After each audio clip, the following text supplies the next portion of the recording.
What happens to your Bitcoin if you were hit by a bus tomorrow? First, let's spend a bit of time thinking about the problem. It's like, well, Bitcoin's quite daunting. It's this new thing for many people. You may not own very much of it so far. The way that you own it might not be in this self-sovereign, self-custody manner, but you might be considering like a much larger allocation into Bitcoin. Let's say you've been dabbling around with it, a couple of percent of your net wealth. Well, now it's like, actually, I want to put in a lot more than that. But with that comes the fact I need to make sure that this custody thing is done properly. And so the simple question I like to ask is, what happens to your Bitcoin if you were hit by a bus tomorrow? And so let's not beat around the bush. You need to be certain, like 150% certain, that if you were to drop dead right now, your Bitcoin goes to who is supposed to go to. There's horror stories, right? People searching for lost laptops in rubbish dumps. Let's say you're died behind the grave. You're like, oh my God, I hope someone had the passcode to my iPhone.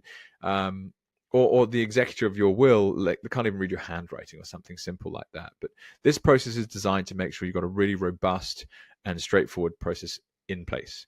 Bitcoin's very nascent technology. It's moving very fast. So this, in theory, needs review at least every 12 months just to make sure you're using the best tools that are out there. But they give you great confidence. And in truth, securing multi-generational wealth in a self-sovereign manner has in fact never been easier. Kind of crazy, right? It seems really daunting, seems really hard, but actually this is something that's never been possible before. So in terms of a solution, there's lots of different ways of custodying Bitcoin. Now, the workflow you're going to have to go through is, in this case, we are in Australia, so you might have a bank account with one of the big four banks, like myself. You're going to have to send Australian dollars to a Bitcoin exchange. Now, there's a number of different exchange businesses here in Australia that I would have a look at. I've used a number of them. Currently, I like to use Hardblock, so shout out to Daniel for the business he's building there.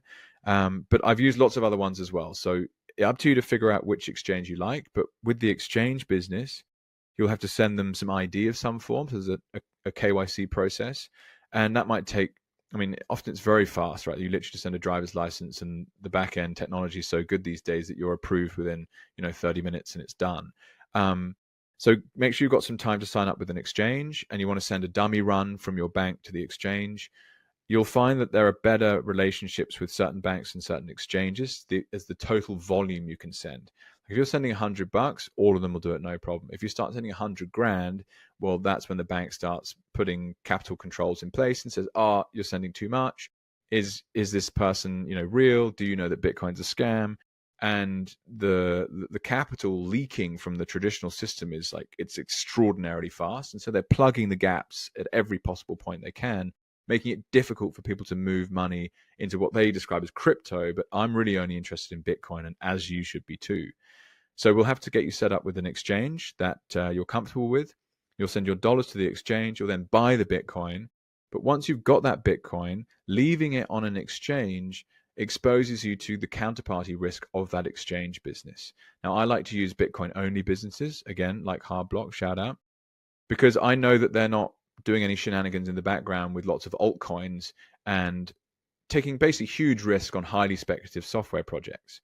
So my strong advice to anyone out there is get your Bitcoin off the exchange. So where do you send it? Well, you're going to send it to a wallet that you control. And this is the key. This is one of the superpowers of Bitcoin. Once you get Bitcoin into self-custody, you are in one of the safest places that have ever existed to own wealth. You could use a custodian. So there are companies out there that will hold your Bitcoin for you. You could do something called collaborative custody. This is when someone holds the key to the Bitcoin wallet for you. And there are a couple of different types of collaborative custody. I won't go into that right now. There's then something called multi-institution custody. This is when you trust multiple companies to own keys for you. And then finally, I've mentioned already, your own self-custody. And within self-custody, you have a single signature setup and a multi-signature setup. And what that really means is either you have one key that accesses the wallet, or you have multiple keys. And we'll go on to explain what I recommend. Depending on who you are, each have their merits. It's a spectrum, right? We need to figure out where you're at and where you want to sit ideally on that spectrum. So either you trust someone with your money, or you trust someone with your key, or you trust a company, or you do it entirely yourself. Now, in your case, as an individual with basic technology skills, capital that's a critical part of your retirement, I recommend we get you set up with something called a self-custody multi-signature vault, and then an inheritance plan on the end. So this is essentially taking self-custody, so you control the wallet, and that wallet is only you can only send funds from that wallet with a combination of 2 out of 3 keys. Now, there are different forms of multi-signature vault. You can get a 2 of 3 key setup. You can get a 3 of 5 key setup. There's lots of different variations on it, but the 2 out of 3 keys, in my opinion, is the most straightforward way of doing it. At the end of this process, you'll be totally accountable to yourself for the setup, which is hugely empowering, but it's very daunting in the first instance. Now, it's important, just generally speaking, to state, I believe very strongly in the sovereign properties of Bitcoin, and anything that takes away your ability to do that, like to send stuff when you want, to receive stuff when you want, to just to store it, right? It's a failure to enhance your own self-sovereign abilities. So I've said here, in short, when being your own bank, you need to make sure you remain the banker. Now, that's one of the reasons I don't like to recommend collaborative custody. So if you have a self-custody setup with a 2 of 3 multi-sig, if you have 1 key, you've trusted 2 other people to hold keys for you. And if you need to have 2 out of 3 keys approve a transaction, you have to call someone and get their permission to send some money. So it's not actually self-custody, which you've got to be really careful with this stuff, essentially. And that's why someone like myself who's been deep down this rabbit hole for a number of years, in my view, is really, really valuable to help you with this process. Multi-institution custody, I think, is a really nice play for more business-to-business stuff. And there's companies out there that are doing really well pioneering that.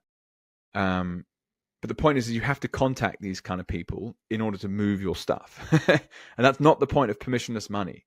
And permissionless money, it should remain permissionless. Only you should be able to send the funds as and when you want. And I've said here, beware. There are many businesses out there that conveniently ignore this fact in favor of their commercial interests.